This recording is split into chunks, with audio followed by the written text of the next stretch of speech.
Para explicar el título de este video, hay que decir que ninguna emoción, ninguna, es intrínsecamente buena o mala. O sea, las emociones no son per se ni buenas ni malas. Ni siquiera las emociones que tienen mala prensa, como la ansiedad, por ejemplo, que se trata de una percepción de amenaza, una especie de miedo ante la anticipación de que algo catastrófico pueda ocurrir, es mala en sí misma porque nos permite huir de situaciones peligrosas, nos permite sobrevivir.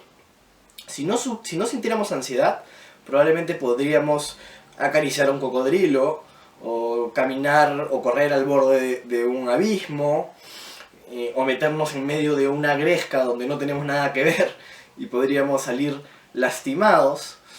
Es decir, la ansiedad tiene un componente evolutivo, ¿no? La evolución por selección natural ha hecho que la ansiedad sea una emoción que los seres humanos han necesitado heredar para poder sobrevivir y así aumentar la capacidad de dejar descendencia. Por ejemplo, por otro lado, la cólera también. Es importante sentir de vez en cuando cierto grado de cólera que nos permite reclamar nuestros derechos, que nos permite exigir justicia, ¿no? Ahora bien, ¿qué pasa? Que lo importante de las emociones, para hablar de que sean funcionales o disfuncionales, adaptativas o desadaptativas, positivas o negativas, no es tanto la emoción en sí, que como vemos ninguna es buena o mala en sí misma, de por sí, sino el grado en que se sienten estas emociones, porque las emociones no se sienten de manera binaria, todo o nada, sino que se sienten en determinado grado, ¿no? Uno puede sentir una emoción en un grado pequeño, moderado, grande.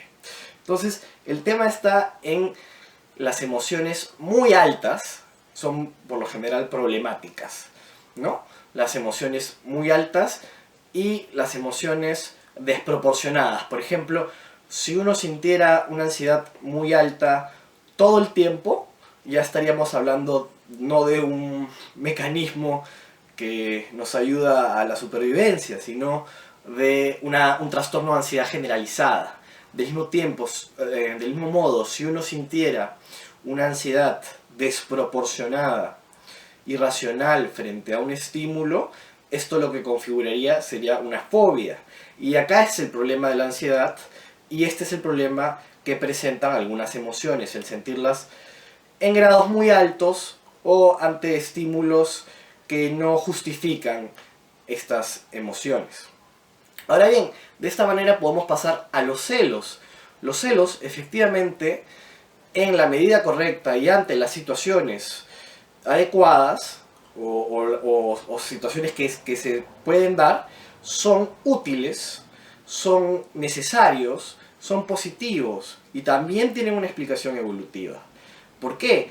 Porque en el caso del macho, por ejemplo, que sentía celos, era importante que lo sintiera porque si no, la hembra o su pareja podía procrear con otro macho, y entonces este macho el que no sentía celos, el que no hubiera sentido celos, iba a tener que cazar y recolectar para una descendencia que no era suya, para una prole que no era suya.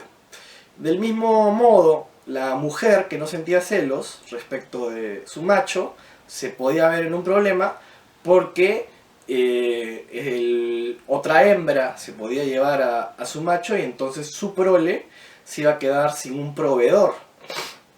Y por consiguiente esto iba a ser perjudicioso para la descendencia, en este caso de la hembra, en el otro del macho. Entonces por eso la chapucera evolución nos ha hecho que heredemos los celos, porque nos indican que en determinada situación podemos perder o está en riesgo nuestra relación de pareja.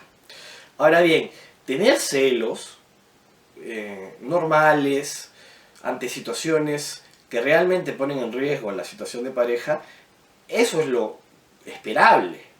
Pero ya, igual que como hablábamos con el caso de la ansiedad, desproporcionar los celos, sentirlos continuamente, sentirlos por todo, pretender saber en todo momento del día qué está haciendo nuestra pareja, dónde está, controlarla en absolutamente todo, que controlarla incluso en cómo se viste, impedirle que tenga conversaciones con personas del sexo opuesto, cuando estamos hablando lógicamente de relaciones heterosexuales, etcétera, etcétera. Entonces esto ya configura un problema y ya llega a ser una emoción desadaptativa que nos lleva que puede llevar a la gente a realizar conductas bastante patológicas.